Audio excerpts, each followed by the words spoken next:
Hindi na makapaghintay ang Philippine Esports Organization o PESO na ipagpatuloy ang paggawa ng kasaysayan di lamang para sa bansa, kundi sa buong mundo para sa inaabangang pagsabak sa kauna-unahang Esports Olympic Games ngayong taon na nakatakdang ganapin sa Saudi Arabia.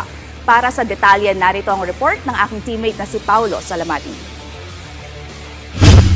Naniniwala ang Philippine Esports Organization o PESO sa kakayahan ng Cebu National Esports Team na makahakot ng mga medalya at gumawa ng kasaysayan sa magaganap na first ever Esports Olympic Games ngayong taon sa Riyadh, Saudi Arabia.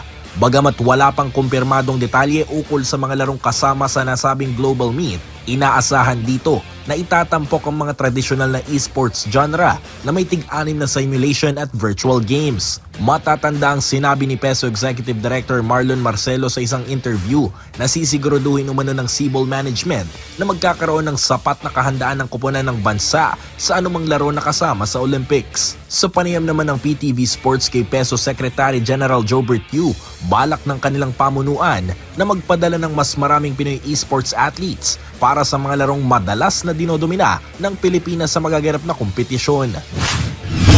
As of now, there's no update yet coming from the IOC or from the Philippine Olympic Committee in regards to the specific dates and the specific titles that will be competed. But on the side of PESO, of course, we want to participate as many competitions that we can, especially those titles that we know we have a chance to win the medal for the country.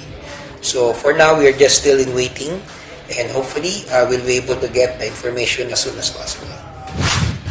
Ang kauna-unahang Esports Olympics ay isang malaking hakbang hindi lamang para sa esports industry, kundi pati na rin sa pagtanggap ng malawakang publiko sa buong mundo patungkol sa digital na kompetisyon bilang isang lehitimong sports event. Paulo Salamatin para sa Pambansang TV sa Bagong Pilipinas.